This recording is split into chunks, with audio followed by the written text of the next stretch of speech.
This year taught me a lot about good coding practices and version control.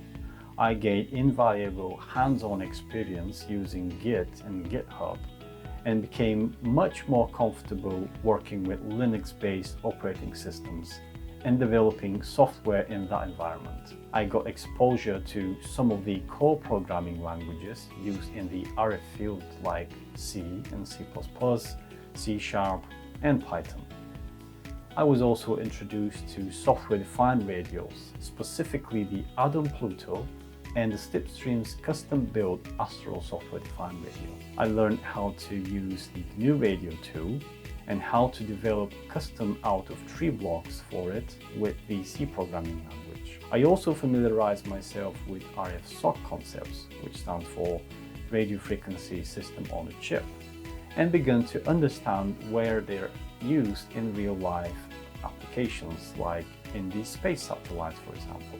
One of the big milestones for me was getting my first experience with FPGAs and taking my first steps in learning low-level HDL languages, as well as using the AMD tools like Vivado and Vitis.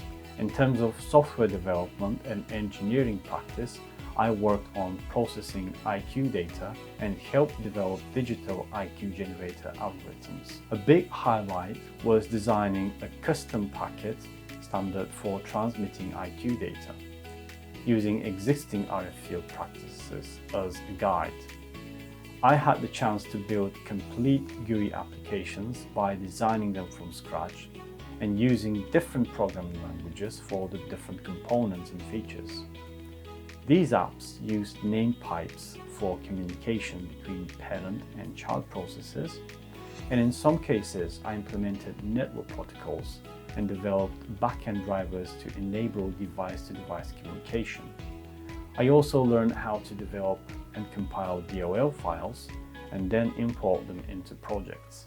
I also spent time reverse engineering existing projects to understand them thoroughly and apply modifications as required.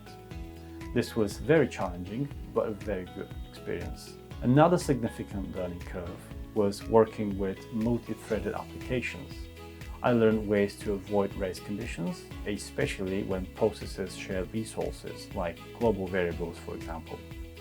This often involved introducing calculated time delays or using mutexes for mutual exclusion, which ensured the system runs smoothly without any conflicts. Lastly, I got some valuable hands-on hardware experience when working in an ESD-protected lab environment and performing delicate board modifications, including soldering microscopic components. I became comfortable reading and interpreting schematics and datasheets, and I learned how to use high-spec oscilloscopes to support my testing and validation work. This placement gave me a deep and practical understanding of software development within an engineering context, especially in the RF space. It helped me build a solid foundation in both software and hardware, and I'm incredibly grateful for the experience and the support I received from the team at Slipstream.